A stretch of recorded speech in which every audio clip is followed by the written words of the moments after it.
ನಮಸ್ತೆ ಪ್ರೀತಿಯ ವಿದ್ಯಾರ್ಥಿಗಳೇ, ನಿಮಗೆಲ್ಲರಿಗೂ ನಮ್ಮ ಯೂಟ್ಯೂಬ್ ಚಾನಲ್ ಮಾಸ್ಟರ್ ಫಿಸಿಕ್ಸ್ ಅಕಾಡೆಮಿಗೆ ಸುಸ್ವಾಗತ. ಇಲ್ಲಿ ನಾನು ಪಾರ್ಟ್ 2 2017 ಕರ್ನಾಟಕ CET ಫಿಸಿಕ್ಸ್ ಪೇಪರ್ನ ಸಾಲ್ವ್ ಮಾಡ್ತಾ ಇದ್ದೀನಿ. ಒಟ್ಟು 15 ಪ್ರಶ್ನೆಗಳನ್ನು ನಾನಿಲ್ಲಿ ಸಾಲ್ವ್ ಮಾಡ್ತಾ ಇದ್ದೀನಿ. ಕ್ವಶನ್ ನಂಬರ್ 16 ಈ ಥರ ಇದೆ. 2 spears of electric charges +2 nanocoulomb and -8 nanocoulomb are placed at a distance d apart.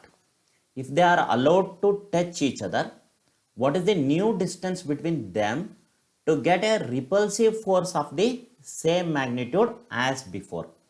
So ಇಲ್ಲಿ ನಾನು ಬರೀತಕ್ಕಂಥ ಈಕ್ವೇಶನ್ ನೋಡಿ, F is equal to F. ಎಷ್ಟು ಚೆನ್ನಾಗಿದೆ ಅಲ್ವಾ? F is equal to F.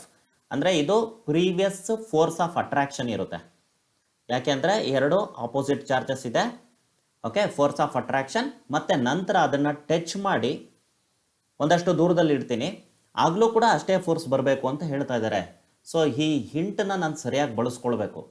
F is equal to F ಅಷ್ಟು ಮಾತ್ರ ಅವ್ರು ಕೇಳ್ತಾ ಇದ್ದಾರೆ. ಮೊದಲಿಗೆ ಎಷ್ಟಿತ್ತು ಫೋರ್ಸ್ ನೋಡ್ಕೊಳ್ಳೋಣ. ನಾನೇನು ಬರೀತಿದ್ದೀನಿ ಗಮನಿಸಿ. 1/4πε0 ಬದಲು ನಾನು K ಅಂತ ಬರ್ಕೊಳ್ತೀನಿ. ಸೊ ಚಾರ್ಜಸ್ ಏನಿದೆ 2 ನ್ಯಾನೋ ಇಂಟು -8, ಮೈನಸ್ ಬರೀಬೇಕಾಗಿಲ್ಲ ಯಾಕಂದರೆ ಅಟ್ರಾಕ್ಟಿವ್ ಅಂತ ಗೊತ್ತಿದೆ, ಮ್ಯಾಗ್ನಿಟ್ಯೂಡ್ ಮಾತ್ರ ಬರ್ಕೊಳ್ತೀನಿ ನಾನು. ಸೊ 2 × 8 ಅದನ್ನು ಹಾಗೆ ಬರೆಯೋಣ, 2 × 8 ಡಿವೈಡೆಡ್ ಬೈ ಡಿಸ್ಟೆನ್ಸ್ ಎಷ್ಟಿತ್ತು ಮೊದಲನೇ ಕೇಸಲ್ಲಿ D, ಸೊ D². ಈಗ this is equal to, so ಈಗ ಹೊಸ ಫೋರ್ಸ್ ಏನಾಗಿರುತ್ತೆ ನೋಡ್ಕೊಳ್ಳಿ, K 1/4πε0 ಹಾಗೆ ಇರುತ್ತೆ. ಇವೆರಡನ್ನೂ ಕಾಂಟ್ಯಾಕ್ಟಲ್ಲಿ ಇಟ್ಟಾಗ ಏನಾಗುತ್ತೆ, ನಾವು charge on either sphere, okay, so charge on either sphere ಏನಾಗುತ್ತೆ, ಈ ಫಾರ್ಮುಲಾ ನೆನಪಲ್ಲಿ ಇಟ್ಕೊಳ್ಳಿ, ಎರಡು ಚಾರ್ಜಸ್ನ ಆ್ಯಡ್ ಮಾಡಬೇಕು, ಡಿವೈಡೆಡ್ ಬೈ 2 ಮಾಡಬೇಕು, ಅಂದರೆ ಅವರೇಜ್ ಆಗಿಬಿಡುತ್ತೆ. ಓಕೆ, ಆ್ಯಕ್ಚುಲಿ ಇವರು ಇಲ್ಲಿ ಕ್ವಶನ್ ತಪ್ಪಾಗಿದೆ. ಇದನ್ನು ಇವ್ರು ಏನಂತ ಕೊಡಬೇಕಾಗಿತ್ತು, ಐಡೆಂಟಿಕಲ್ ಸ್ಪಿಯರ್ಸ್. ಹಂಗಿದ್ರೆ ಮಾತ್ರ ಈ ಥರ ಕಂಡೀಷನ್ ಬರೋದು, ಇಲ್ಲ ಅಂದರೆ ನಾವು ಪೊಟೆನ್ಷಿಯಲ್ ಸೇಮ್ ಇರೋ ಥರ ಚಾರ್ಜರ್ ರೀಡಿಸ್ಟ್ರಿಬ್ಯೂಟ್ ಆಗುತ್ತೆ ಅಂತ ಹೇಳಬೇಕು. ಸೊ ಇಲ್ಲಿ ಅವರು ಸ್ಪಿಯರ್ಸ್ ಬಗ್ಗೆ ಏನೂ ಮಾಹಿತಿ ಕೊಟ್ಟಿಲ್ಲ, ಹಾಗಾಗಿ ಇದು ಕಾನ್ಸೆಪ್ಚುಯಲ್ ಎರರ್ಸ್ ಇರುತ್ತೆ. ಬಟ್ ನಾವು ಸಿಚುವೇಶನ್ಗೆ ಸಿಂಪಲ್ ಆಗಿರ್ತಕ್ಕಂಥ ಕೇಸ್ನ ಇಟ್ಕೊಂಡು ಸಾಲ್ವ್ ಮಾಡಬೇಕಾಗತ್ತೆ, ಅಥವಾ ಅದನ್ನು ಚಾಲೆಂಜ್ ಮಾಡಬೇಕಾಗತ್ತೆ ಎಕ್ಸಾಮ್ ಮುಗಿದ ಮೇಲೆ. ಸೊ ಇಲ್ಲಿ ಐಡೆಂಟಿಕಲ್ ಆಗಿದ್ರೆ ಮಾತ್ರ ಈ ಥರ ರೀಡಿಸ್ಟ್ರಿಬ್ಯೂಟ್ ಆಗುತ್ತೆ. ಸೊ ಇಲ್ಲಿ ನಾನು ಐಡೆಂಟಿಕಲ್ ಅಂದ್ಕೊಂಡು ಸಾಲ್ವ್ ಮಾಡ್ತಾ ಇದ್ದೀನಿ. ಸೊ -8 + 2 ಎಷ್ಟಾಯಿತು, -6 ಆಯಿತು. -6 ಡಿವೈಡೆಡ್ ಬೈ 2 ಎಷ್ಟಾಯಿತು, -3 ನ್ಯಾನೋಕೂಲಮ್. ಸೊ ಪ್ರತಿ ಸ್ಪಿಯರ್ ಮೇಲೆ -3 ನ್ಯಾನೋಕೂಲಮ್ ಬರುತ್ತೆ. ಎರಡು ನೆಗೆಟಿವ್ ಚಾರ್ಜಸ್ ಇರೋದ್ರಿಂದ ರಿಪಲ್ಷನ್ ಫೋರ್ಸ್ ಇರುತ್ತೆ. ಸೊ ನಾನು ಏನಂತ ಬರ್ಕೊಳ್ತೀನಿ ಇಲ್ಲಿ, 3 × 3 ಅಂದರೆ Q1 × Q2 ಏನಾಯಿತು, 3 × 3. ನ್ಯಾನೋ ಬರೀತಾ ಇಲ್ಲ, ಯಾಕೆಂದರೆ ಇಲ್ಲೂ ಕೂಡ ನ್ಯಾನೋ ಇಂಟು ನ್ಯಾನೋ ಇದೆ, ಇಲ್ಲೂ ಕೂಡ ನ್ಯಾನೋ ಇಂಟು ನ್ಯಾನೋ ಇದೆ, ಕ್ಯಾನ್ಸಲ್ ಆಗುತ್ತೆ. ಈಗ ಹೊಸ ಡಿಸ್ಟೆನ್ಸ್ನ ನಾನು R ಅಂದ್ಕೊಳ್ತೀನಿ, ಆ ಡಿಸ್ಟೆನ್ಸನ್ನ ಸ್ಕ್ವೇರ್ ಮಾಡಬೇಕು, ಡಿನಾಮಿನೇಟ್ರಲ್ಲಿ ಬರೀಬೇಕು. ಸೊ ಇದನ್ನು ಸಾಲ್ವ್ ಮಾಡ್ತಾ ಬರೋಣ. ಸೊ ಏನಾಗುತ್ತೆ ನೋಡಿ, K ಕ್ಯಾನ್ಸಲ್, ಓಕೆ. ಸೊ ಈಗ R² ನಾನು ಫಾರ್ಮುಲಾ ಬರೆಯೋದಾದ್ರೆ ಏನಾಗುತ್ತೆ, R² is equal to, so 2 × 8 ಏನಾಯಿತು, 16. ಈ ಕಡೆಯಿಂದ 3 × 3 9 ಇದೆ, ಅದು ಕೆಳಗಡೆ ಬಂತು. So divided by D², R² ಈ ಕಡೆ ಹೋಗಿದೆ, ಸಾರಿ ಇಲ್ಲಿ ಒಂದು ನಿಮಿಷ. R² is equal to ಏನಾಗುತ್ತೆ, 3 × 3, ಓಕೆ. ಸೊ 3 × 3 ಡಿವೈಡೆಡ್ ಬೈ 8 × 2 ಅಂದರೆ 16 ಇಂಟು D² ಇದೆ, okay. So this is the formula for R². Actually ನಂಗೆ ಬೇಕಾಗಿದ್ದು R ಅಲ್ವಾ, ಸ್ಕ್ವೇರ್ ರೂಟ್ ತೊಗೊಳ್ತೀನಿ. ಸ್ಕ್ವೇರ್ ರೂಟ್ ತೊಗೊಂಡ್ರೆ ಏನಾಗುತ್ತೆ, 3/4 D, 3/4 D ಆಗುತ್ತೆ. ಸರಿಯಾದ ಆಯ್ಕೆ ಆಪ್ಷನ್ ಬಿ. ಕ್ವಶನ್ ನಂಬರ್ 17 ಈ ಥರ ಇದೆ. 3 point charges of +2Q and -4Q are placed at the corners A, B and C of an equilateral triangle ABC of side X. The magnitude of the electric dipole moment of this system is. Question ನೋಡಿದ ಕೂಡಲೇ ಗಾಬರಿ ಆಗ್ಬಿಡ್ತೀರಾ, ಯಾಕೆಂದರೆ dipole ಅಂದರೆ ನಾವೇನು ಹೇಳಿರ್ತೀವಿ, 2 equal and opposite charges separated by A small distance ಅಂತ. ಇಲ್ಲಿ 3 charges ಇದೆಯಲ್ಲ, ಏನು ಮಾಡೋದು ಅಂತ ಪ್ರಶ್ನೆ ಬಂದ್ಬಿಡುತ್ತೆ. ಅವ್ರು ಕೊಟ್ಟಿರೋ ಥರ ನೋಡಿ, ಎನಲ್ಲಿ +2Q ಇದೆ, ಬಿನಲ್ಲಿ +2Q ಇದೆ, ಸಿನಲ್ಲಿ -4Q ಇದೆ. ಸೊ ನಮಗೆ ಇನ್ನೊಂದು ಕಾನ್ಸೆಪ್ಟ್, ಇದು ಥಿಯರಿನಲ್ಲಿ ಡೈರೆಕ್ಟಾಗಿ ಇನ್ಕ್ಲೂಡ್ ಆಗಿಲ್ಲ, ಬಟ್ ತಿಳ್ಕೊಂಡಿರ್ತೀರಾ. ಏನಂದರೆ ಸೆಂಟರ್ ಆಫ್ ಚಾರ್ಜಸ್ ಅಂತ. ಅಂದರೆ ಸೆಂಟರ್ ಆಫ್ ಮಾಸ್ ಕಾನ್ಸೆಪ್ಟ್ ಬರುತ್ತಲ್ಲ, ಅದೇ ಥರ ಸೆಂಟರ್ ಆಫ್ ಚಾರ್ಜಸ್ ಕಾನ್ಸೆಪ್ಟ್ ಬರುತ್ತೆ. ಈ ಎರಡೂ ಚಾರ್ಜಸ್ ಬದಲು ಓಕೆ ಇನ್ನೊಂದು ಪಾಯಿಂಟಲ್ಲಿ ಅದರ ಎಫೆಕ್ಟಿವ್ ಚಾರ್ಜ್ ಇರ್ತದೆ ಅಂತ ನಾವು ಭಾವಿಸಬಹುದು. ಈಗ ಇವೆರಡು ಈಕ್ವಲ್ ಚಾರ್ಜ್ ಆಗಿರೋದ್ರಿಂದ ಇದರ ಸೆಂಟರ್ ಆಫ್ ಚಾರ್ಜ್ ಎಲ್ಲಿ ಬರುತ್ತೆ? Exactly in the middle of line A B. So ನಾನೇನಂತ ಅಂದ್ಕೊಳ್ಬೋದು, ಈ +2q ಮತ್ತು ಈ +2q ಬದಲು ಇಲ್ಲಿ ಒಂದು +4q ಚಾರ್ಜ್ ಇದೆ ಅಂತ ಅಂದ್ಕೊಳ್ಬೋದು. ಈಗ ನೋಡಿ +4q ಇದೆ, -4q ಇದೆ, ಅವುಗಳ ನಡುವೆ ಸ್ಮಾಲ್ ಡಿಸ್ಟೆನ್ಸ್ ಇದೆ. ಸೊ ಇವೆರಡು ಚಾರ್ಜಸ್ ಏನಾಗಿ ಆಕ್ಟ್ ಮಾಡುತ್ತೆ? ಡೈಪೋಲ್ ಥರ ಆಕ್ಟ್ ಮಾಡುತ್ತೆ.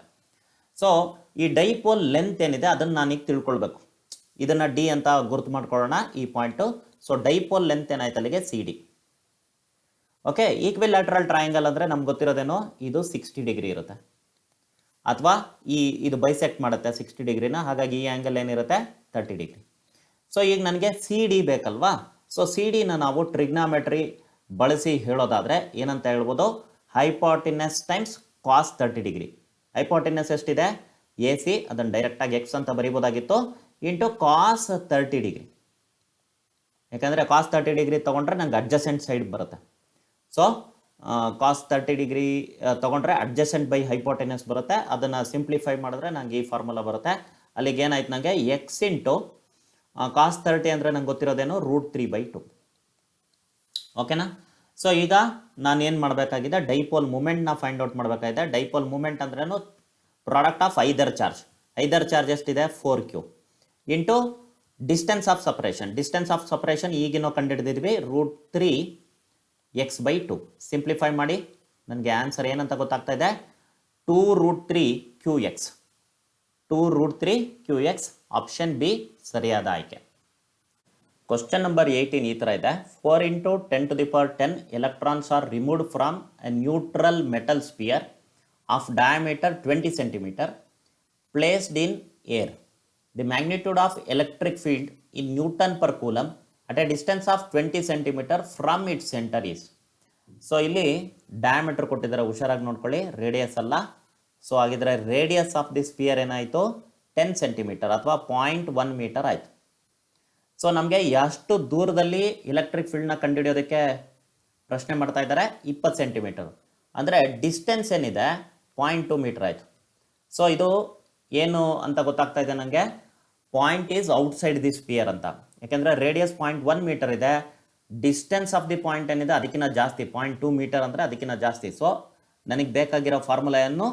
Electric field outside the charged sphere, ಅದಕ್ಕೆ ಫಾರ್ಮುಲಾ ಬೇಕು.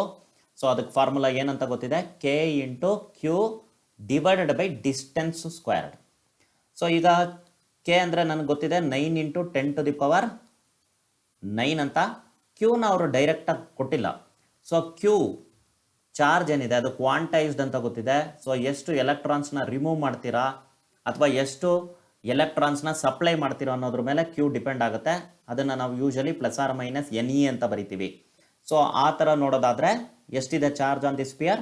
ಎಷ್ಟು ನಂಬರ್ ಆಫ್ ಎಲೆಕ್ಟ್ರಾನ್ಸ್ನ ನೀವು ತೆಗಿತಾ ಇರೋದು? 4 × 10⁻10.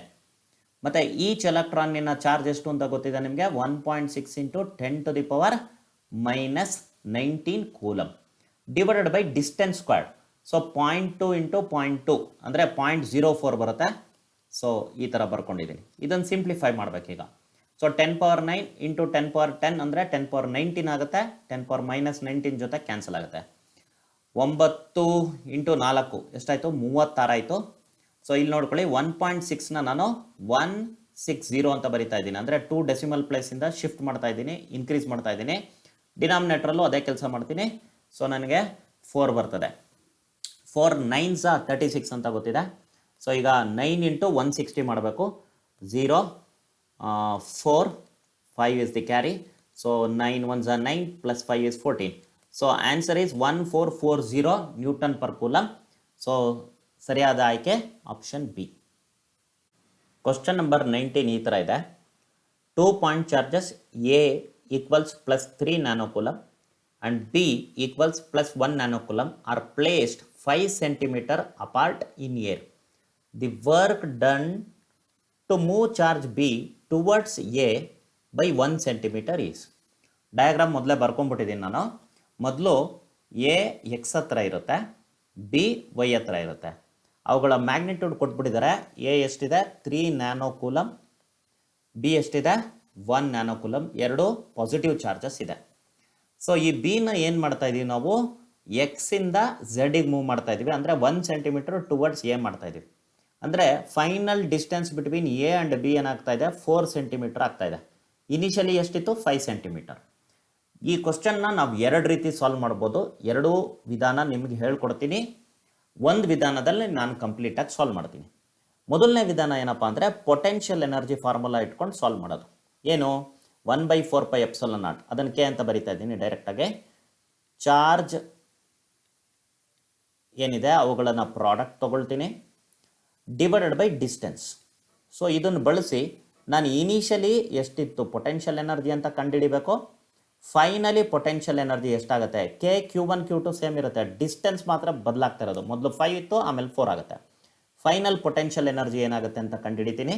ಆಮೇಲೆ work done is equal to change in potential energy ಅಂತ ಫಾರ್ಮುಲಾ ತಗೊಂಡು final potential energy minus initial potential energy ಏನು ಕ್ಯಾಲ್ಕುಲೇಟ್ ಮಾಡಿದ್ದೀನಿ ಅದನ್ನು ಸಬ್ಸ್ಟಿಟ್ಯೂಟ್ ಮಾಡ್ತೀನಿ, ನನಗೊಂದು ಆನ್ಸರ್ ಬರ್ತದೆ.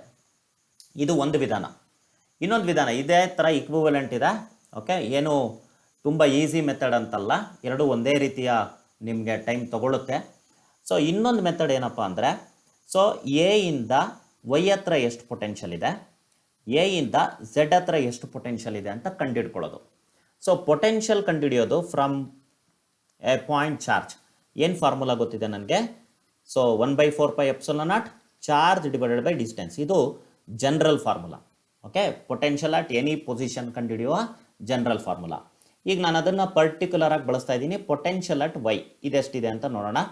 ಸೊ ಯಾವುದರಿಂದ? ಎ ಚಾರ್ಜಿಂದ. ಓಕೆ, ಸೊ ಕೆ ಅಂದರೆ ನಂಗೆ ಗೊತ್ತಿದೆ 9 × 10⁹. ನೀವು ಎಕ್ಸಾಮ್ಸಲ್ಲಿ ಫಾರ್ಮುಲಾಸ್ ಬರಿಬೇಡಿ, ಫಾರ್ಮುಲಾಸು ಬರೀ ಬ್ರೈನಲ್ಲಿ ಇರಬೇಕು. ನೀವು ಡೈರೆಕ್ಟ್ ಸಬ್ಸ್ಟಿಟ್ಯೂಷನ್ ಮಾಡಬೇಕು ಪೇಪರ್ ಮೇಲೆ. ಸೊ 9 × 10⁹. ಕ್ಯೂ ಎಷ್ಟಿದೆ 3 ನ್ಯಾನೋ ಕೂಲಮ್. 3 ನ್ಯಾನೋ ಕೂಲಮ್ ಅಂದರೆ 3 × 10⁻⁹ ಡಿವೈಡೆಡ್ ಬೈ ಡಿಸ್ಟೆನ್ಸ್. ಡಿಸ್ಟೆನ್ಸ್ ಎಷ್ಟಿದೆ ವೈ ತನಕ 5 ಸೆಂಟಿಮೀಟರ್ ಇದೆ. ಸೊ 5 × 10⁻². ಓಕೆನಾ? ಸೊ 10⁻9 10⁻⁹ ಕ್ಯಾನ್ಸಲ್ ಆಯ್ತಲ್ವಾ? ಈಗ 9 3ಲಿ ಎಷ್ಟಾಯಿತು 27 ಡಿವೈಡೆಡ್ ಬೈ 5 ಇದೆ. ಅದ್ರ ಜೊತೆಗೆ ಇಲ್ಲಿ ನೋಡ್ಕೊಳ್ಳಿ 10⁻² ಮೇಲೆ ಹೋದರೆ 10⁻+2 ಆಗುತ್ತೆ, ಅಂದರೆ 100. ಸೊ 5ನ 20 ಟೈಮ್ಸ್ ಹಾಕಿದ್ರೆ 100 ಬರುತ್ತೆ. ಸೊ ಇಲ್ಲಿ 20 × 27 ಬರುತ್ತೆ, ಅಂದರೆ 540 ವೋಲ್ಟ್ಸ್ ಇದೆ. ಎಲ್ಲಿ? ವೈ ಹತ್ರ ಎಷ್ಟಿದೆ ಪೊಟೆನ್ಷಿಯಲ್? 540 ವೋಲ್ಟ್ಸ್ ವೈ ಹತ್ರ. ಈಗ ಅದೇ ಥರ ನಾನು ಪೊಟೆನ್ಷಿಯಲ್ ಅಟ್ ಝೆಡ್ ತಗೋಬೇಕು. ಸೊ ಇಲ್ಲಿ ನನಗೊಂದಷ್ಟು ಈಸಿ ವಿಧಾನ ಗೊತ್ತಾಗ್ಬಿಟ್ಟಿದೆ. ಏನು ಅಂದರೆ 10⁻9 ಮತ್ತು 10⁻⁻9 ಬರೆಯೋ ಅವಶ್ಯಕತೆ ಇಲ್ಲ. ಸೊ ಚಾರ್ಜ್ ಏನಿದೆ 3ನೇ ಇದೆ. ಸೊ 9 × 3 ಡಿನಾಮಿನೇಟರಲ್ಲಿ ಉಳ್ಕೊಳ್ಳುತ್ತೆ. ಡಿವೈಡೆಡ್ ಬೈ ಡಿಸ್ಟೆನ್ಸಲ್ಲಿ ನೋಡಿ ಏನು ಬರುತ್ತೆ 4 ಬರುತ್ತೆ. ಸೊ 4 ಇಂಟು ಇಲ್ಲಿ ನೋಡಿ 10⁻⁻² ಇತ್ತು, ಅದು ಮೇಲೆ ಹೋದರೆ 10⁻+2 ಆಗುತ್ತೆ, ಅಂದರೆ 100 ಆಗುತ್ತೆ.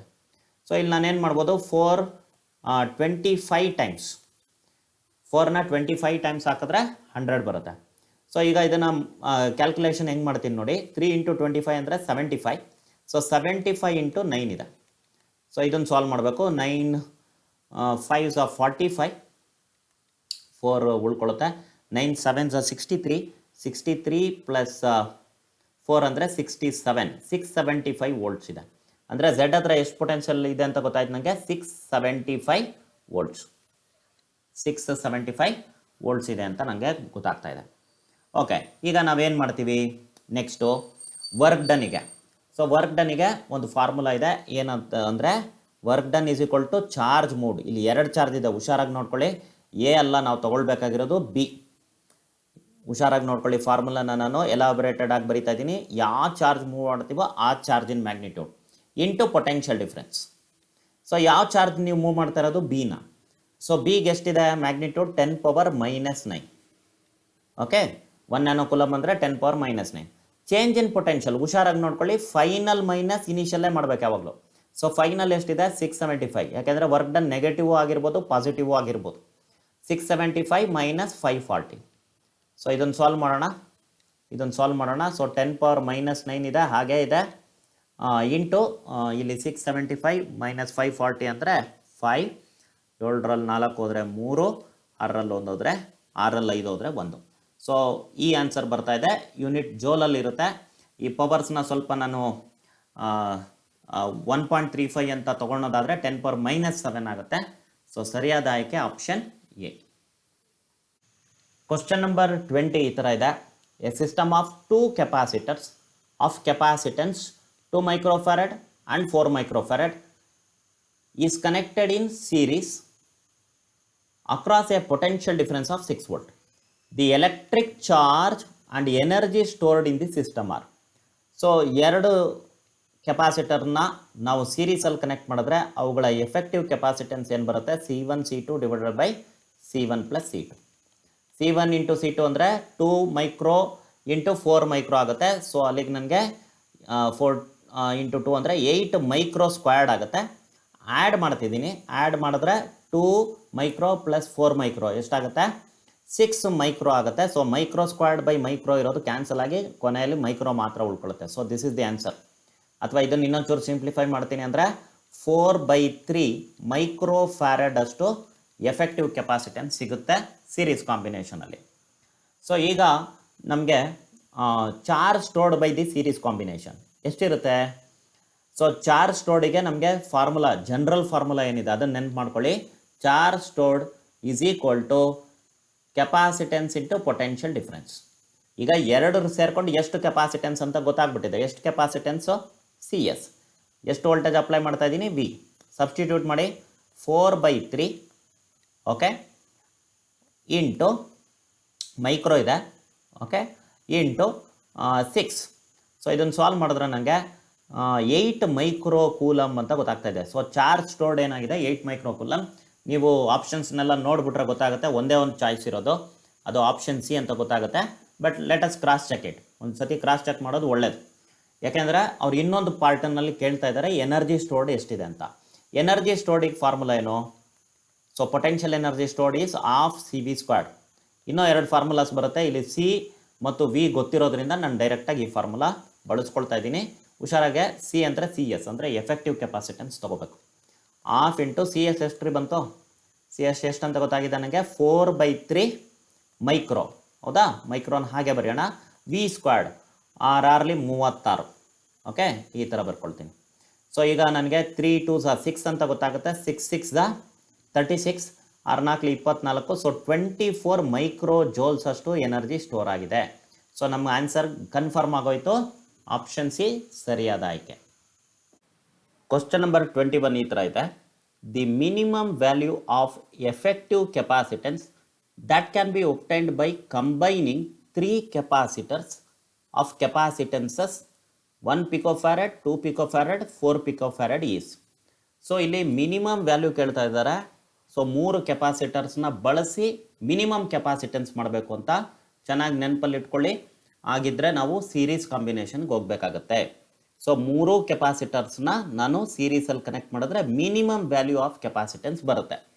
So 1 effective capacitance in series combination is equal to formula ಗೊತ್ತಿದೆ ಅಲ್ವಾ, 1/C1 plus 1/C2 plus 1/C3. ಎಕ್ಸಾಮಲ್ಲಿ ಯಾವ ಫಾರ್ಮುಲಾನು ಬರೆಯೋದಕ್ಕೆ ಹೋಗಬೇಡಿ. ಡೈರೆಕ್ಟಾಗಿ ಮನಸ್ಸಲ್ಲಿ ಫಾರ್ಮುಲಾ ಇಟ್ಕೊಂಡು ಸಬ್ಸ್ಟಿಟ್ಯೂಷನ್ ಮಾಡಿಬಿಡ್ಬೇಕು ಪೇಪರ್ ಮೇಲೆ. ಸೊ ಈಗ 1/C1 ಅಂದರೆ 1/1 ಪಿಕೋಫ್ಯಾರಡ್ ಪ್ಲಸ್ 1/C2 ಅಂದರೆ 1/2 ಪಿಕೋಫ್ಯಾರಡ್ ಪ್ಲಸ್ 1/C3 ಅಂದರೆ 1/4 ಪಿಕೋಫ್ಯಾರಡ್. ಇಲ್ಲಿ 4 LCM ಆಗುತ್ತೆ. ಹಾಗಾಗಿ ಇದು 4 + 2 6, 6 + 1 7, 7/4 ಆಗುತ್ತೆ.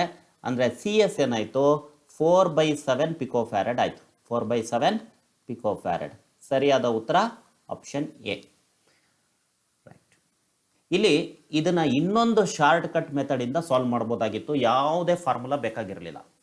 ಸೊ ನಿಮಗೆ ಸೀರೀಸ್ ಕಾಂಬಿನೇಷನಲ್ಲಿ ಎಫೆಕ್ಟಿವ್ ಕೆಪಾಸಿಟೆನ್ಸ್ ಏನಿರುತ್ತೆ, smaller than least value of capacitor ಅಂತ ಹೇಳ್ತೀವಿ. Smaller than least value present in the combination. Least value of capacitance present in the combination.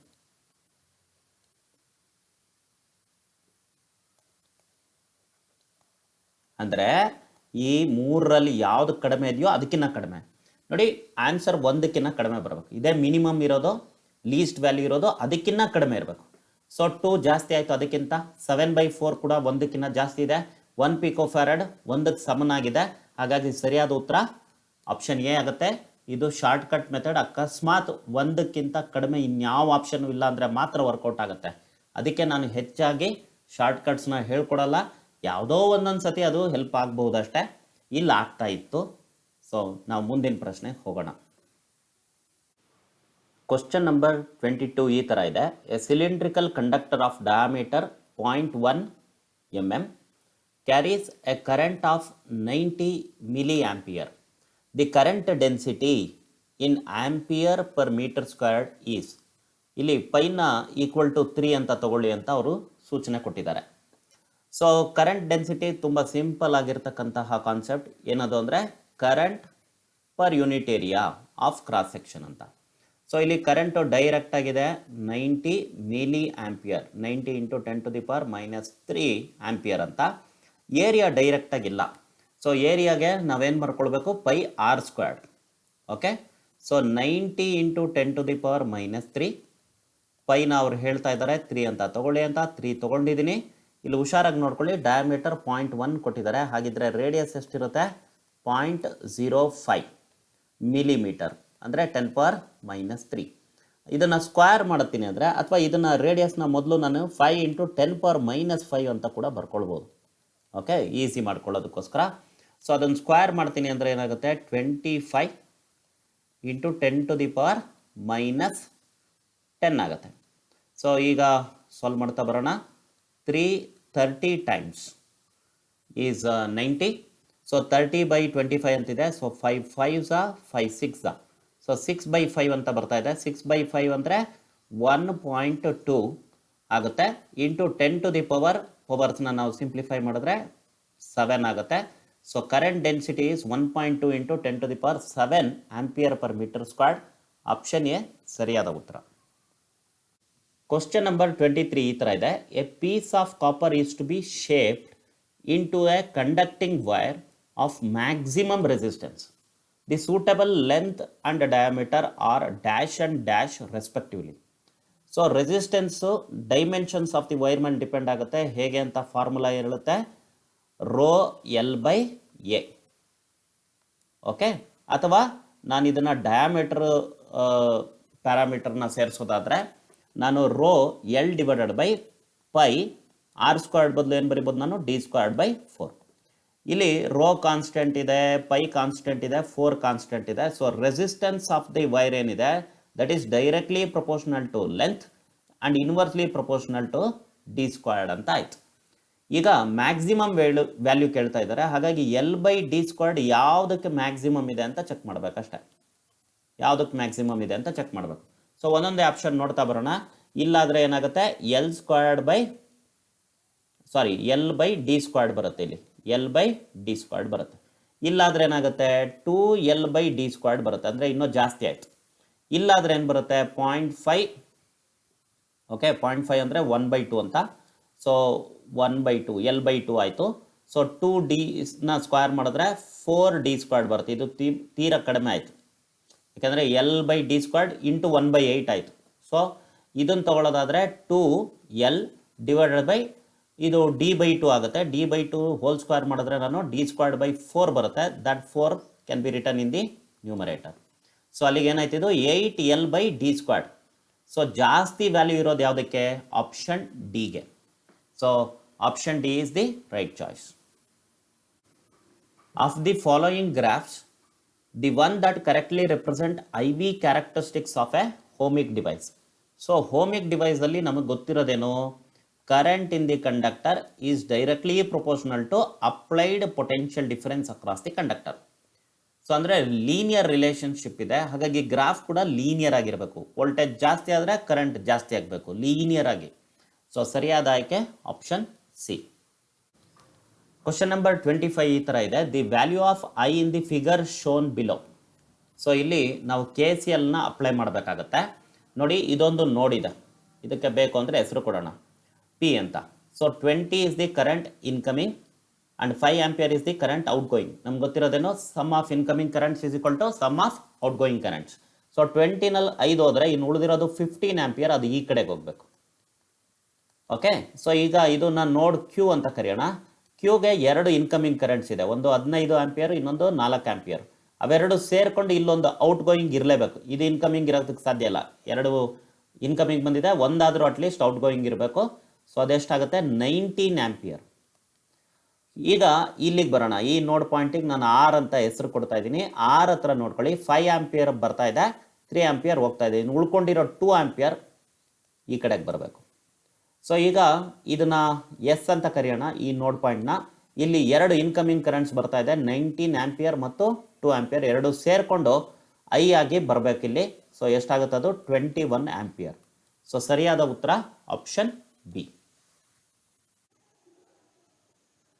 Question number 26 ಈ ಥರ ಇದೆ. The power dissipated in 3 ohm resistance in the following circuit is. ಈ ಸರ್ಕ್ಯೂಟ್ನ ಸ್ವಲ್ಪ ನಮಗೆ ಅರ್ಥ ಆಗೋ ರೀತಿ ನಾನು ಇಲ್ಲಿ ಬರ್ಕೊಂಡಿದ್ದೀನಿ. ಇವೆರಡು ಒಂದೇನಾ ಅಂತ ನಿಮಗೆ ಡೌಟ್ ಬರ್ಬೋದು, ಎಕ್ಸ್ಪ್ಲೈನ್ ಮಾಡ್ತೀನಿ ನೋಡ್ಕೊಳ್ಳಿ. ಸೊ ಇದೆರಡು ಈಕ್ವಲೆಂಟ್ ಅಂತ ತೋರಿಸ್ಕೊಳ್ಳೋದಕ್ಕೆ ನಾನು ಈ ಥರ ತೊಗೊಳ್ತಾ ಇದ್ದೀನಿ ನೋಡಿ. ಪಾಸಿಟಿವ್ ಟರ್ಮಿನಲ್ ಏನಿದೆ ಬ್ಯಾಟ್ರಿದು ಅದನ್ನು ಎ ಅಂತ ಡಿನೋಟ್ ಮಾಡಿದ್ದೀನಿ. ಸೊ ಇಲ್ಲೂ ಕೂಡ ಪಾಸಿಟಿವ್ ಟರ್ಮಿನಲ್ ಏನಿದೆ ಅದು ಎ ಅಂತ ತೊಗೊಂಡೆ. ಸೊ ಇಲ್ಲಿ ಶಾರ್ಟ್ ಆಗಿರೋದಕ್ಕೆಲ್ಲ ಒಂದೇ ಪೊಟೆನ್ಷಿಯಲ್ ಇರುತ್ತೆ, ಹಾಗಾಗಿ ಆ ನೋಡ್ ಪಾಯಿಂಟಿಗೆ ಬೇರೆ ಹೆಸರು ಕೊಡುವ ಅವಶ್ಯಕತೆ ಇಲ್ಲ, ಅದನ್ನು ಎ ಅಂತಾನೆ ಕರ್ಕೊಂಡೆ. ಈಗ ನೆಗೆಟಿವ್ ಟರ್ಮಿನಲ್ ಏನಿದೆ ಬ್ಯಾಟ್ರಿದು ಅದನ್ನು ಬಿ ಅಂತ ಹೆಸರು ಕೊಡ್ತಾ ಇದ್ದೀನಿ. ಸೊ ಗಮನಿಸಿ, ಇಲ್ಲಿ ಸೆಲ್ಲಿಗೆ ಇ ಎಮ್ ಎಫ್ 4.5 ವೋಲ್ಟ್ ಇದೆ, ಇಂಟರ್ನಲ್ ರೆಸಿಸ್ಟೆನ್ಸ್ 1 ಓಮ್ ಇದೆ. ಇವೆರಡು ಯಾವಾಗಲೂ ಸೀರೀಸಲ್ಲಿದೆ ಅಂತ ನಾವು ಇಮ್ಯಾಜಿನ್ ಮಾಡ್ಕೊಳ್ಬೋದು. ಬ್ಯಾಟ್ರಿ ಜೊತೆಗೆ ಇಂಟರ್ನಲ್ ರೆಸಿಸ್ಟೆನ್ಸ್ ಸೇರಿಸ್ಕೊಳ್ಬೇಕು ನಾವು, ಆವಾಗ ಅದು ಕಂಪ್ಲೀಟ್ ಸೆಲ್ ಆಗುತ್ತೆ. ಸೊ ಇಲ್ಲೂ ಕೂಡ 1 ಓಮ್ ರೆಸಿಸ್ಟೆನ್ಸ್ನ ಸೀರೀಸಲ್ಲಿ ಬರ್ದಿದ್ದೀನಿ ಕ್ಲಾರಿಟಿಗೋಸ್ಕರ. ಸೊ ಇದು ನೆಗೆಟಿವ್ ಟರ್ಮಿನಲ್ ಆಗುತ್ತೆ. ಸೊ ಇಲ್ಲಿ ಬಿ ಅಂತ ಹೆಸರು ಕೊಟ್ಟಿದ್ದೀನಿ, ಇಲ್ಲೂ ಬಿ ಅಂತ ಹೆಸರು ಕೊಟ್ಟೆ. ಈಗ ಈ 2 ಓಮ್ ಮತ್ತು 6 ಓಮ್ ಮಧ್ಯೆ ಒಂದು ನೋಡ್ ಪಾಯಿಂಟ್ ಇದೆ, ಅದನ್ನು ಸಿ ಅಂತ ಹೆಸರು ಕೊಡ್ತಾ ಇದ್ದೀನಿ. ಓಕೆ, ಇಲ್ಲೂ ಅಷ್ಟೇ 2 ಓಮ್ ಮತ್ತು 6 ಓಮ್ ನಡುವೆ ಒಂದು ನೋಡ್ ಪಾಯಿಂಟ್ ಇದೆ, ಅದನ್ನು ಸಿ ಅಂತ ಹೆಸರು ಕೊಡ್ತೀನಿ. ಓಕೆ, ಸೊ ಈಗ ಈ ಪಾಯಿಂಟ್ ಏನಿದೆ ಶಾರ್ಟ್ ಆಗಿರೋದ್ರಿಂದ ಬಿನೇ ಆಗಿರುತ್ತೆ. ಇದು ಕೂಡ ಶಾರ್ಟ್ ಆಗಿದೆ, ಸೊ ಬಿ ಅಂತಾನೆ ತಗೊಳ್ತೀನಿ. ಇದು ಕೂಡ ಬಿ ಅಂತಾನೆ ತಗೊಳ್ತೀನಿ. ಪ್ರತಿಯೊಂದು ರೆಸಿಸ್ಟರ್ ಹೆಂಗೆ ಕನೆಕ್ಟ್ ಆಗಿದೆ ನೋಡ್ಕೊಳ್ಳಿ. ಈ 4 ಓಮ್ ರೆಸಿಸ್ಟರ್ ಏನಿದೆ ಅದು ಎ ಮತ್ತು ಬಿ ನಡುವೆ ಕನೆಕ್ಟ್ ಆಗಿದೆ ನೋಡಿ. ಇದು ಬಿ ಆಗಿದ್ರೆ ಇದು ಬಿನೇ. ಸೊ ಈ 4 ಓಮ್ ರೆಸಿಸ್ಟರ್ ಏನಿದೆ, ಈ 4 ಓಮ್ ರೆಸಿಸ್ಟರ್ ಎ ಮತ್ತು ಬಿ ನಡುವೆ ಕನೆಕ್ಟ್ ಆಗಿದೆ. ಇಲ್ಲಿರೋ 4 ಓಮ್ ರೆಸಿಸ್ಟರ್ ಕೂಡ ಎ ಮತ್ತು ಬಿ ನಡುವೆ ಕನೆಕ್ಟ್ ಆಗಿದೆ. 2 ಓಮ್ ಹೆಂಗೆ ಕನೆಕ್ಟ್ ಆಗಿದೆ, ಎ ಮತ್ತು ಸಿ ನಡುವೆ. ಇಲ್ಲೂ 2 ಓಮ್ ಹೆಂಗೆ ಕನೆಕ್ಟ್ ಆಗಿದೆ, ಎ ಮತ್ತು ಸಿ ನಡುವೆ. ಇಲ್ಲಿ 6 ಓಮ್ ಹೆಂಗೆ ಕನೆಕ್ಟ್ ಆಗಿದೆ, ಸಿ ಮತ್ತು ಬಿ ನಡುವೆ. ಇಲ್ಲೂ ಕೂಡ ಸಿ ಮತ್ತು ಬಿ ನಡುವೆ 6 ಓಮ್ ಇದೆ. ಈ 3 ಓಮ್ ಹೆಂಗೆ ಕನೆಕ್ಟ್ ಆಗಿದೆ, ಸಿ ಮತ್ತು ಬಿ ನಡುವೆ. ಸೊ ಸಿ ಮತ್ತು ಬಿ ನಡುವೆ ಕನೆಕ್ಟ್ ಆಗಿದೆ. ಸೆಲ್ ಹೇಗಿದೆ, ಎ ಮತ್ತು ಬಿ ನಡುವೆ. ಎ ಹತ್ರ ಪಾಸಿಟಿವ್ ಟರ್ಮಿನಲ್, ಬಿ ಹತ್ರ ನೆಗೆಟಿವ್ ಟರ್ಮಿನಲ್. ಇಲ್ಲಿರೋ ಸೆಲ್ಲು ಅಷ್ಟೇ, ಎ ಹತ್ರ ಪಾಸಿಟಿವ್ ಟರ್ಮಿನಲ್, ಬಿ ಹತ್ರ ನೆಗೆಟಿವ್ ಟರ್ಮಿನಲ್. ಒಳಗಡೆ ಇರೋ ಇಂಟರ್ನಲ್ ರೆಸಿಸ್ಟೆನ್ಸ್ನ ನಾನು ಸೀರೀಸಲ್ಲಿ ಬರೆದು ತೋರಿಸಿದ್ದೀನಿ. ಸೊ ಈ ಸರ್ಕ್ಯೂಟ್ ಈಕ್ವಲೆಂಟ್ ಅಂತ ಗೊತ್ತಾಯ್ತು. ಈಗ ನಾನೇನು ಮಾಡ್ತೀನಿ ನೋಡ್ಕೊಳ್ಳಿ. ಈ 6 ಓಮ್ ಮತ್ತು 3 ಓಮ್ ಇದೆಯಲ್ಲ, ಓಕೆ, ಸೊ ಅವೆರಡು ಪ್ಯಾರಲಲ್ ಅಂತ ಹೇಗೆ ಗೊತ್ತಾಯಿತು. 6 ohm is also connected between B and C, 3 ohm is also connected between B and C. So parallel ಅಂತ ಆಗುತ್ತೆ. So R C B royal challengers ಬೆಂಗಳೂರಲ್ಲ, okay, resistance between point C and B ಅಂತ ಅರ್ಥ. ಇದನ್ನು ಹೇಗೆ solve ಮಾಡ್ಬೋದು, 6 parallel with 3. ಇದನ್ನು ಚೆನ್ನಾಗಿ ನೆನಪಲ್ಲಿ ಇಟ್ಕೊಳ್ಳಿ. 6 ಪ್ಯಾರಲಲ್ ವಿತ್ 3 ಇದ್ದಾಗ 2 ಓಮ್ ಬರುತ್ತೆ ಎಫೆಕ್ಟಿವ್ ರೆಸಿಸ್ಟೆನ್ಸ್. ಫಾರ್ಮುಲಾ ರೀಕಾಲ್ ಮಾಡ್ತೀನಿ, product of resistance divided by sum of resistance. So 6 3 18 divided by 6 plus 3 9. So 18 divided by 9 2 ಆಗುತ್ತೆ. ಸೊ 2 ಓಮ್ ಡೈರೆಕ್ಟಾಗಿ ನೆನಪಲ್ಲಿ ಇಟ್ಕೊಂಡ್ರೆ ಒಳ್ಳೇದು. ಇಲ್ಲೊಂಚೂರು ನಾನೇನು ಮಾಡ್ತಾ ಇದ್ದೀನಿ ಗಮನಿಸ್ಕೊಳ್ಳಿ. ಸಿ ಮತ್ತು ಬಿ ನಡುವೆ ಇರುವ 2 ರೆಸಿಸ್ಟರ್ ಬದಲು ನಾನು ಒಂದೇ ರೆಸಿಸ್ಟರ್ನ ಬರಿಬೋದಾಗಿದೆ. ಅದರ ರೆಸಿಸ್ಟೆನ್ಸ್ ಎಷ್ಟಿರುತ್ತೆ, 2 ಓಮ್. ಓಕೆನಾ. ಈಗ ಎ ಮತ್ತು ಬಿ ನಡುವೆ 2 ಬ್ರಾಂಚ್ ಇದೆ. ಒಂದು 4 ಓಮ್ ರೆಸಿಸ್ಟೆನ್ಸ್ ಇದೆ, ಇನ್ನೊಂದು 2 ಓಮ್ ಮತ್ತು 2 ಓಮ್ ಎರಡು ಸೀರೀಸಲ್ಲಿದೆ. ಸೊ ಅದು ಕೂಡ 4 ಓಮ್ ಆಯಿತು. 4 ಓಮ್ ಮತ್ತು 4 ಓಮ್ ಪ್ಯಾರಲಲ್ ಆಗಿರೋದ್ರಿಂದ ಓಕೆ, ಆರ್ ಎ ಬಿ ಅಂತ ಬರಿತಾ ಇದ್ದೀನಿ ನಾನು. Resistance between points A and B.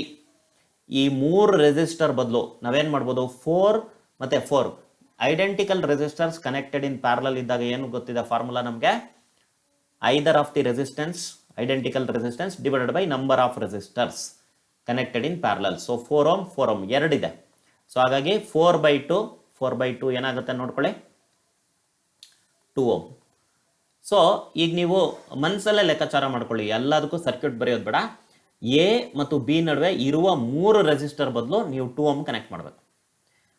ಈಗ ನಿಮಗೆ ಕ್ಲಾರಿಟಿ ಬೇಕು ಅನ್ನೋದಾದರೆ ಡಯಾಗ್ರಾಮ್ ಕೂಡ ಬರೆದು ತೋರಿಸ್ಬಿಡ್ತೀನಿ ನಾನು. ಸೊ ಏನಾಗುತ್ತೆ ನೋಡಿ, ಸೊ RAB ಏನಿದೆ, ಎ ಮತ್ತು ಬಿ ನಡುವೆ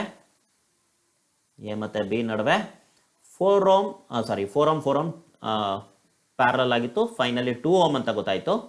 ಮತ್ತು ಎ ಬಿ ನಡುವೆ ನಮ್ಮ ಹತ್ರ ಬ್ಯಾಟ್ರಿ ಕೂಡ ಇದೆ. ಬ್ಯಾಟ್ರಿಗೆ ಮರೆಯೋದು ಬೇಡ, ಇಂಟರ್ನಲ್ ರೆಸಿಸ್ಟೆನ್ಸ್ ಕೂಡ ಇದೆ. ಸೊ ಇದು ತುಂಬ ಸಿಂಪ್ಲಿಫೈಡ್ ಈಕ್ವಬಲೆಂಟ್ ಸರ್ಕ್ಯೂಟ್. ಎಷ್ಟೆಷ್ಟಿದೆ battery EMF 4.5 volt, internal resistance ಎಷ್ಟಿದೆ 1 ಓಮ್. ಈಗ ಇದು single loop circuit. So single loop ಸರ್ಕ್ಯೂಟಲ್ಲಿ ಕರೆಂಟ್ ಕಂಡುಹಿಡಿಯೋದು ಭಾಳ ಸುಲಭ. ಕರೆಂಟ್ ಕಂಡುಹಿಡಿತಾ ಇದ್ದೀನಿ ನಾನು, ಅದನ್ನು ಮೇನ್ ಕರೆಂಟ್ ಅಂತ ಕರಿತೀವಿ. ಯಾಕೆಂದರೆ ಇದೇ ಕರೆಂಟನ್ನ ನಾವು ಬ್ಯಾಟ್ರಿಯಿಂದ ಡ್ರಾ ಮಾಡ್ತಾ ಇದ್ದೀವಿ. ಸೊ ಇದನ್ನು ಮೇನ್ ಕರೆಂಟ್ ಅಂತ ಕರಿತೀವಿ. ಮೇನ್ ಕರೆಂಟಿಗೆ ಏನಪ್ಪ ಡೈರೆಕ್ಷನ್, ಪಾಸಿಟಿವ್ ಟರ್ಮಿನಲಿಂದ ನೆಗೆಟಿವ್ ಟರ್ಮಿನಲ್ಗೆ ಬರುತ್ತೆ, ಒಂದೇ ಲೂಪ್ ಇರೋದಿಲ್ಲಿ. ಹಾಗಾಗಿ ಸೊ ಇಲ್ಲಿ ಟೋಟಲ್ EMF ಎಷ್ಟು ಬರುತ್ತೆ 4.5, ಒಂದೇ ಬ್ಯಾಟ್ರಿ ಇದೆ, divided by total resistance 2 ohm ಮತ್ತು 1 ಓಮ್ ಸೀರೀಸಲ್ಲಿ ಕನೆಕ್ಟ್ ಆಗಿದೆ. 2 + 1 3 ಆಗುತ್ತೆ. ಸೊ 1.5 ಆಂಪಿಯರ್ ಅಂತ ಆಗುತ್ತೆ. ಏನಂತ ಆಗುತ್ತೆ 1.5 ಆಂಪಿಯರ್ ಅಂತ ಗೊತ್ತಾಗ್ತಾ ಇದೆ. ಯಾವುದಿದು it's a main current drawn from the battery. So ಈ ಸರ್ಕ್ಯೂಟ್ಗೂ ಮೇನ್ ಕರೆಂಟ್ ಒಂದೇ ಇರುತ್ತೆ. ಸೊ ಬ್ಯಾಟ್ರಿಯಿಂದ ನಾವು ತಗೊಳ್ತಾ ಇರೋದೆಷ್ಟು 1.5 ಆಂಪಿಯರ್. ಸೊ ಅದಿಲ್ಲಿ ಸ್ಪ್ಲಿಟ್ ಆಗುತ್ತೆ, ಇಲ್ಲೇ ಸ್ಪ್ಲಿಟ್ ಆಗುತ್ತೆ ಅಂತೆಲ್ಲ ಕ್ಯಾಲ್ಕುಲೇಟ್ ಮಾಡಬಹುದು. ಇಲ್ಲಿ ಅವಶ್ಯಕತೆ ಇಲ್ಲ, ಕ್ಯಾಲ್ಕುಲೇಟ್ ಮಾಡೋದಕ್ಕೆ ಪ್ರಯತ್ನ ಪಡಿ ಬೇಕು ಅಂದರೆ. ಯಾಕೆಂದರೆ ಈ ಬ್ರಾಂಚಲ್ಲಿ 4 ಓಮ್ ಇದೆ, ಈ ಬ್ರಾಂಚಲ್ಲಿ 4 ಓಮ್ ಇದೆ. 1.5 ಕರೆಕ್ಟಾಗಿ ಡಿವೈಡ್ ಆಗುತ್ತೆ. ಬೇಕು ಅಂದರೆ ಇದನ್ನು ಮಾಡ್ಬೋದು ನೀವು. ಸೊ 1.5 ಆಂಪಿಯರ್ನ ಅರ್ಧ ಅಂದರೆ ಎಷ್ಟಪ್ಪ, 0.75 ಅಲ್ವಾ, 0.75 ಆಂಪಿಯರ್ ಇಲ್ಲೋಗುತ್ತೆ. 0.75 ಆಂಪಿಯರ್ ಇಲ್ಲೋಗುತ್ತೆ. ನಾನು ಇದನ್ನು ಬೇರೆ ಥರ ಸಾಲ್ವ್ ಮಾಡ್ತೀನಿ, ನೋಡೋಣ. ಎರಡೂ ರೀತಿ ಸಾಲ್ವ್ ಮಾಡಿ ನಿಮ್ಗೆ ತೋರ್ಸೋಕ್ಕಾಗುತ್ತಾ ಚೆಕ್ ಮಾಡ್ತೀನಿ. 0.75 ಆಂಪಿಯರ್ 0.75 ಆಂಪಿಯರ್ ಈ ಥರ ಹೋಗುತ್ತೆ. ಸೊ ಮತ್ತೆ ಇವೆರಡು ಸೇರಿಕೊಂಡು ಈ ನೋಡ್ ಪಾಯಿಂಟ್ ಹತ್ರ ಎರಡೂ ಸೇರ್ಕೊಂಡು ನಮಗೇನಾಗುತ್ತೆ 1.5 ಆಂಪಿಯರ್ ಆಗಿಬಿಟ್ಟು ಮತ್ತೆ ನೆಗೆಟಿವ್ ಟರ್ಮಿನಲಿಗೆ ಬರುತ್ತೆ. ಸೊ ಈಗ ನಾನು ಇಲ್ಲಿ ಮೇನ್ ಕರೆಂಟ್ ಕಂಡುಹಿಡಿದಿದ್ದೀನಿ, ಹೌದಾ? ನೋಡ್ಕೊಳ್ಳಿ, ಮೇನ್ ಕರೆಂಟ್ ಕಂಡುಹಿಡಿದಿದ್ದೀನಿ. ಓಕೆ, ಈಗ 4.5 ವೋಲ್ಟ್ ಏನಿದೆ ಅದರ ಕೆಲವು ವೋಲ್ಟೇಜ್ ಎಲ್ಲಿ ಡ್ರಾಪ್ ಆಗುತ್ತೆ, ಇಂಟರ್ನಲ್ ರೆಸಿಸ್ಟೆನ್ಸ್ ಅಕ್ರಾಸಲ್ಲಿ ಡ್ರಾಪ್ ಆಗುತ್ತೆ, ಇಲ್ಲಿ ಡ್ರಾಪ್ ಆಗುತ್ತೆ. ಇನ್ನು ಉಳಿದಿರೋ ವೋಲ್ಟೇಜು 2 ಓಮ್ ಅಕ್ರಾಸ್ ಅಥವಾ ಅಕ್ರಾಸ್ AB ಡ್ರಾಪ್ ಆಗುತ್ತೆ. ಸೊ ಅದನ್ನು ಕಂಡುಹಿಡಿಬೇಕು ಅಂದರೆ ನಾನು ಫಸ್ಟು ರೆಸಿಸ್ಟೆನ್ಸ್ 1 ಓಮ್ ಹತ್ರ ಎಷ್ಟು ಪೊಟೆನ್ಷಿಯಲ್ ಡ್ರಾಪ್ ಆಗುತ್ತೆ ಅಂತ ಕಂಡುಹಿಡಿತೀನಿ. So voltage drop across 1 ohm ಏನಿದೆ that is equal to current through it. Current ಎಷ್ಟಪ್ಪ ಇದೆ ನೋಡಿ, ಮೇನ್ ಕರೆಂಟ್ ತಾನೆ. ಸೊ ಮೇನ್ ಕರೆಂಟ್ 1.5 ಇದೆ ಇಂಟು ರೆಸಿಸ್ಟೆನ್ಸ್. ಇದು ohm's law, resistance into current gives us voltage across the resistance. Ohm's ಲಾನ ನಾನು use ಮಾಡ್ಕೊಳ್ತಾ ಇದ್ದೀನಿ. 1.5 ವೋಲ್ಟ್ಸ್. ಸೊ 1.5 ವೋಲ್ಟ್ಸು ಇಲ್ಲೇ ಡ್ರಾಪ್ ಆಗ್ತಾ ಇದೆ. ಇನ್ನು ಉಳಿದಿರೋದು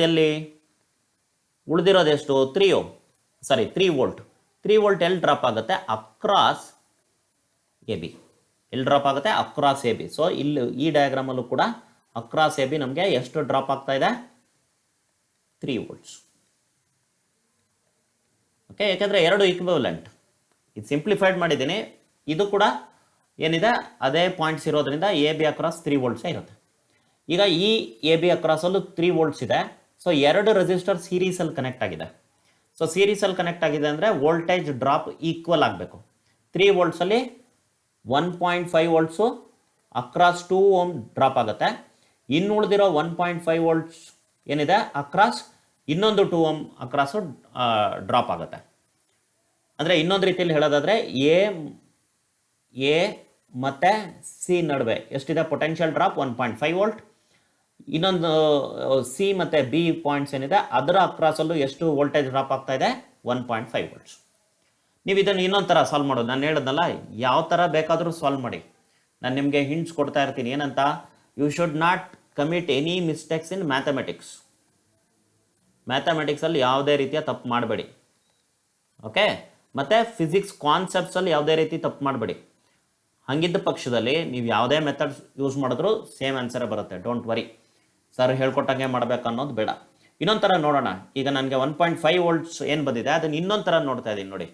ಸೊ ನನಗೆ ಆಗಲೇ ಗೊತ್ತಾಗಿತ್ತು ಕರೆಂಟ್ ಈ ಬ್ರಾಂಚಲ್ಲಿ ಎಷ್ಟಿದೆ, 0.75 ಆಂಪಿಯರ್, ಕರೆಕ್ಟಾ? ಈ ಸಿ ಬಿ ಅಕ್ರಾಸಲ್ಲಿ 2 ಓಮ್ ರೆಸಿಸ್ಟರ್ ಇದೆ.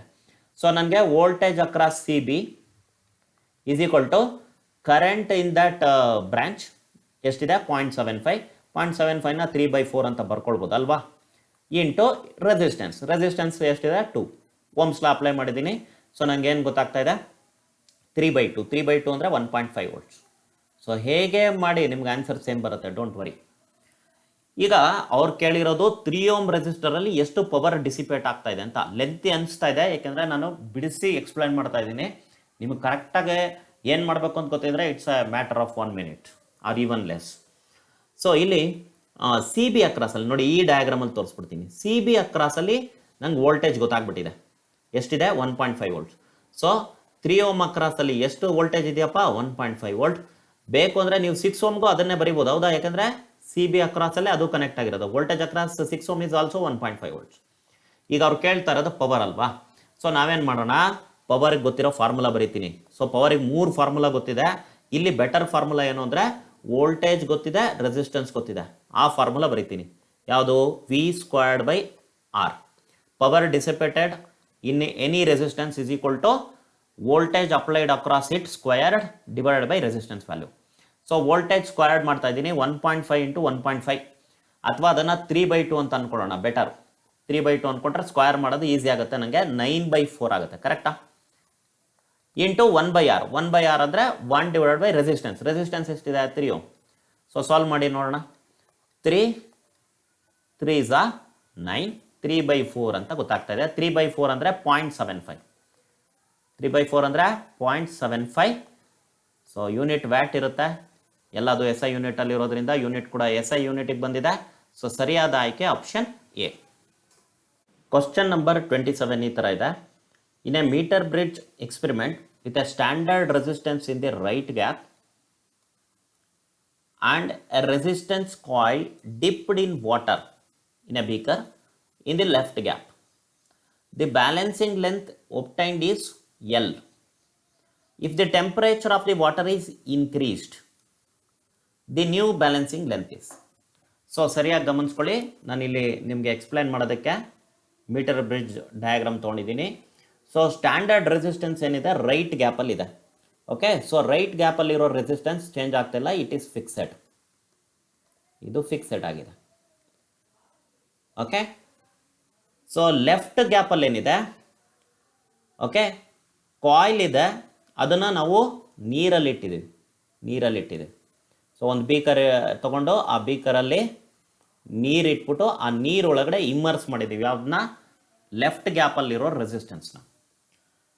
ಓಕೆ, ಸೊ ಬ್ಯಾಲೆನ್ಸಿಂಗ್ ಲೆಂತ್ ಏನು ಸಿಗ್ತಾ ಇದೆ ನನಗೆ, ಎಲ್ ಸಿಗ್ತಾ ಇದೆ. ಸೊ ನಿಮ್ಗೆ ಗೊತ್ತಿರಬೇಕು ಮೀಟರ್ ಬ್ರಿಡ್ಜ್ ಏನಂತ, it works on the principle of balanced Wheatstone network. So ನಮಗೆ ಅಲ್ಲಿ ಬ್ಯಾಲೆನ್ಸಿಂಗ್ ಕಂಡೀಷನ್ ಏನು ಬರುತ್ತೆ, R/S is equal to L divided by 100 - L. ಈ ಫಾರ್ಮುಲಾ ಗೊತ್ತಿರುತ್ತೆ, ಡಿರೈವೇಷನ್ ಕೂಡ ನೀವು ಮಾಡ್ಕೊಂಡಿರ್ತೀರ. ಸೊ ಈಗ ಏನಾಗ್ತಾ ಇದೆ, if the temperature of the water is raised, so ವಾಟರಿನ ಟೆಂಪ್ರೇಚರ್ ಏನಿದೆ ಅದು ರೈಸ್ ಆಗ್ತಾ ಇದೆ. ನಮ್ಗೆ ಗೊತ್ತಿದೆ ಕಂಡಕ್ಟಿಂಗ್ ವೈರ್ ಇದ್ದರೆ ಟೆಂಪ್ರೇಚರ್ ರೈಸ್ ಆದಂಗೆ ರೆಸಿಸ್ಟೆನ್ಸ್ ಕೂಡ ರೈಸ್ ಆಗುತ್ತೆ. ಸೊ ಇಲ್ಲಿ ಯಾವ ರೆಸಿಸ್ಟೆನ್ಸ್ ರೈಸ್ ಆಗ್ತಾ ಇರೋದು, ಯಾವ್ದು ರೆಸಿಸ್ಟೆನ್ಸ್, ಕ್ಯಾಪಿಟಲ್ R, ಯಾಕೆಂದರೆ ಅದು ತಾನೇ ವಾಟರಲ್ಲಿರೋದು. ಸೊ ರೆಸಿಸ್ಟೆನ್ಸ್ ರೈಸ್ ಆಗ್ತಾ ಇದೆ ಅಂದರೆ ನ್ಯೂಮರೇಟರ್ ಜಾಸ್ತಿ ಆಗ್ತಾ ಇದೆ. ಸೊ ನಂಬರ್ ಜಾಸ್ತಿ ಆಗಬೇಕು ಅಂದರೆ ಇಲ್ಲಿ ಎಲ್ ಕೂಡ ಜಾಸ್ತಿ ಆಗಬೇಕು, ಬ್ಯಾಲೆನ್ಸಿಂಗ್ ಲೆಂತ್ ಕೂಡ ಏನಾಗುತ್ತೆ, ಜಾಸ್ತಿ ಆಗಬೇಕು. ಸೊ ಹಾಗಾಗಿ ಆಪ್ಷನ್ ಎ ಸರಿಯಾದ ಉತ್ತರ. It is going to be greater than L. So option A correct choice. Question number 28 ಈ ಥರ ಇದೆ. A proton, a deuteron and alpha particle are projected perpendicular to the direction of a uniform magnetic field with same kinetic energy. The ratio of the radii of circular paths described by them is. ಅಂದರೆ ಅವ್ರು ಕೇಳ್ತಾ ಇರೋದು ಇಷ್ಟೇ, radius of proton ಇಷ್ಟು, radius of ಡ್ಯೂಟರಾನ್ ಇಷ್ಟು, radius of alpha particle ಏನು ಅಂತ ಕೇಳ್ತಾ ಇದ್ದಾರೆ. ಇಲ್ಲೊಂಚೂರು ನಾವು radius of circular path followed by the charged particle when it enters perpendicular to the uniform magnetic field. Concept ಏನಿದೆ ಅದನ್ನು ಚೂರು ರಿವೈಸ್ ಮಾಡ್ಕೊಳ್ಳೋಣ. ಸೊ ಇಟ್ ಈಸ್ mv/qb, ಅಂದರೆ mass of the charged particle into velocity of the charged particle divided by charge of the charged particle into uniform magnetic field strength. So ಈ ಥರ ಬರುತ್ತೆ. ಮೇಲ್ಗಡೆ mass into velocity ಅಂದರೆ ಅದು momentum ಆಯಿತು. But ಇಲ್ಲಿ kinetic energy ಬಗ್ಗೆ ಮಾಹಿತಿ ಇದೆ. ಸೊ ಮೊಮೆಂಟಮ್ನ ನಾನು ಕೈನೆಟಿಕ್ ಎನರ್ಜಿಯಾಗಿ ಕನ್ವರ್ಟ್ ಮಾಡ್ತಾ ಇದ್ದೀನಿ. ಫಾರ್ಮುಲಾ ನಮ್ಗೆ ಗೊತ್ತಿದೆ. Momentum is nothing but √2mk. ಈ ಫಾರ್ಮುಲಾ ನಿಮ್ಗೆ ಗೊತ್ತಿದೆ. ಸೊ ಈ ಥರ ತಗೊಳ್ತೀನಿ. ಸೊ ಈಗ ನಾವೇನು ಮಾಡಬೇಕು? ಸೊ ಮ್ಯಾಗ್ನೆಟಿಕ್ ಫೀಲ್ಡ್ ಏನಿದೆ ಮೂರಕ್ಕೂ ಸೇಮ್ ಇದೆ, ಹೌದಾ? ಸೊ ಅದೇನು ರೋಲ್ನ ಪ್ಲೇ ಮಾಡ್ತಾ ಇಲ್ಲ. ರೇಡಿಯಸ್ನ ಎಲ್ಲದಕ್ಕೂ ಒಂದೇ ಬರುತ್ತೆ ಮ್ಯಾಗ್ನೆಟಿಕ್ ಫೀಲ್ಡಿಂದಾಗಿ ವ್ಯಾಲ್ಯೂ, ಹಾಗಾಗಿ ಅದು ಚೇಂಜ್ ಆಗಲ್ಲ. ಕೈನೆಟಿಕ್ ಎನರ್ಜಿ ಎಲ್ಲ ಪಾರ್ಟಿಕಲ್ದು ಸೇಮ್ ಇದೆ, ಹಾಗಾಗಿ ಅದು ಕೂಡ ಏನು ರೋಲ್ ಪ್ಲೇ ಮಾಡಲ್ಲ. ಸೊ ನಾನೇನು ಮಾಡ್ಬೋದು ಇಲ್ಲಿ ಅಂದರೆ resistance is directly proportional to 2 constant ಇದೆ. ಸೊ ಮೇಲ್ಗಡೆ ಏನಿದೆ √m ಡಿವೈಡೆಡ್ ಬೈ ಚಾರ್ಜ್, ಈ ಥರ ತಗೊಳ್ತೀನಿ. ಓಕೆ, ಈಗ ನಾವು ಆಲ್ಫಾ ಬೀಟಾ ಗಾಮಾದು ಮಾಸಸ್ ಏನು ಅಂತ ಚೆಕ್ ಮಾಡಬೇಕು. ಸೊ ಮಾಸ್ ಪ್ರೋಟಾನಿಂದು ನಾನು ಮಾಸ್ ಆಫ್ ಪ್ರೋಟಾನ್ನ ನಾನು ಎಮ್ ಅಂತ ತಗೊಳ್ತೀನಿ. ಓಕೆನಾ? ಮಾಸ್ ಆಫ್ ಡ್ಯೂಟೆರಾನ್ ಅಂದರೆ ಹೆವಿ ಹೈಡ್ರೋಜನ್ ಅಂತ ಕರಿತೀವಿ. ಒಂದು ಪ್ರೋಟಾನ್ ಇರುತ್ತೆ, ಒಂದು ನ್ಯೂಟ್ರಾನ್ ಇರುತ್ತೆ. ಸೊ ಪ್ರೋಟಾನ್ ಮಾಸ್ ಮತ್ತು ನ್ಯೂಟ್ರಾನ್ ಮಾಸು ಆಲ್ಮೋಸ್ಟ್ ಒಂದೇ ಇರೋದ್ರಿಂದ ಅದು 2m ಆಗುತ್ತೆ ಮಾಸ್ ಆಫ್ ಡ್ಯೂಟೆರಾನ್. ಅದೇ ಆಲ್ಫಾ ಪಾರ್ಟಿಕಲ್ ಅಂದರೆ ಹೀಲಿಯಂ ನ್ಯೂಕ್ಲಿಯಸ್, ಅದರಲ್ಲಿ 2 ಪ್ರೋಟಾನ್ 2 ನ್ಯೂಟ್ರಾನ್ ಇರುತ್ತೆ. ಹಾಗಾಗಿ ಮಾಸ್ ಆಫ್ ಆಲ್ಫಾ ಪಾರ್ಟಿಕಲ್ ಏನಾಯಿತು 4m ಆಗುತ್ತೆ.